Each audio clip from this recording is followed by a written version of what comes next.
As chairman of the board of the New York Blood Center, Howard Milstein bears responsibility for the group's decision to abandon 66 of their former lab chimps. He tested on them for 30 years and then abandoned them with no food and no water. After he made $500 million off them, left them in Liberia on and says island. It's not his responsibility. And they were supposed to be taken care of. They had committed to doing it years ago, and now they don't want to do it. The New York Blood Center did provide care for these chimpanzees for about 10 years after the research was finished.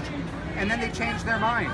They decided to balance their budget off the backs of these chimps. These chimpanzees are going to begin to stumble around, starving to death. The whole world is going to be watching.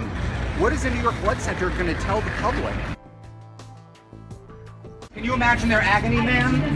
He actually left 66 chimps to die.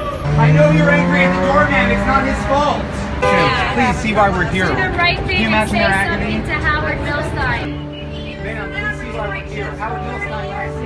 Ma'am, 66 chimpanzees left to die on islands in Liberia.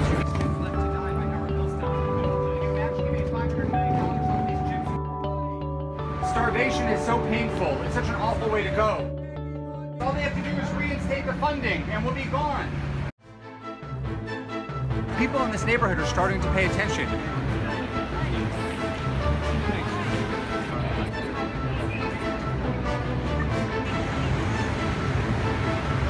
Howard Milstein is killing 66 chimpanzees. The New York Blood Center is claiming that it doesn't own the chimps and that it doesn't have a responsibility to provide for their lifelong care.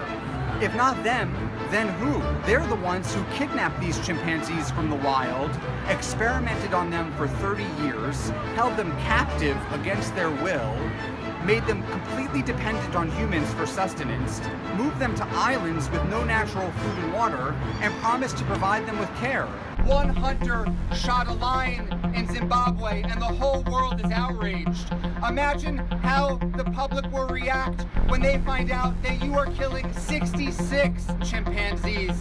What kind of legacy do you want, Howard Milstein? How do you want to be remembered?